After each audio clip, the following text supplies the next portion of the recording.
അറിഞ്ഞോ? ഇല്ല. അറിഞ്ഞില്ലേ? ആണോ? എന്റെ ദേവി. ഉണ്ണിക്കണ്ണനാണ് ഈ ആഗ്രഹ സാഫല്യം ഉണ്ടായത്. മഹാലിംഗപുരത്തെ ഷൂട്ടിംഗ് ലൊക്കേഷനിൽ വെച്ച് വിജയെ അയാൾ കണ്ടു. കഠിനാധ്വാനി നേടിയെടുത്തു. നമ്മ റെയിൽവേ സ്റ്റേഷനിൽ നിൽക്കുമ്പോൾ നനച്ച വണ്ടി കയറിയ நம்ம நினைச்சிடத்துக்கு போக முடியாது.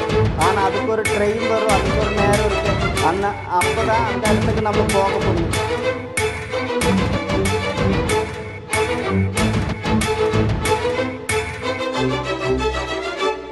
ഇപ്പൊ നിങ്ങളുടെ ഹീറോ എന്ത് ചെയ്യുന്നു? നമ്മളെല്ലാരും കാണാൻ കൊതിച്ചൊരു സംഭവം ഇപ്പൊ നടക്കാൻ പോവാ. ഉണ്ണിക്കണ്ണൻ മകളുടെ വിജയ് സാറിനെ കണ്ടു.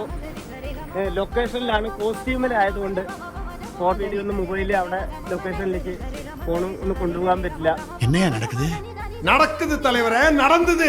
അവര് വീഡിയോ എടുത്തിട്ടുണ്ട്, ഫോട്ടോ ഉണ്ട്.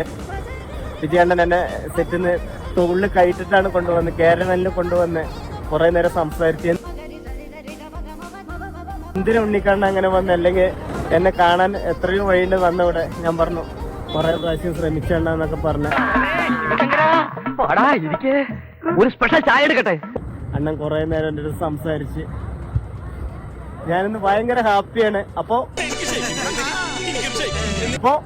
എല്ലാവരും സപ്പോർട്ട് ചെയ്യാ. വികിലേക്ക് അപ്പ് മുഖ്യം. നമുക്ക് നനച്ച വണ്ടി കിട്ടി. ഉണ്ണിക്കണ്ണൻ മകളുടെ ഹൃദയം നിറഞ്ഞു ഉമ്മ.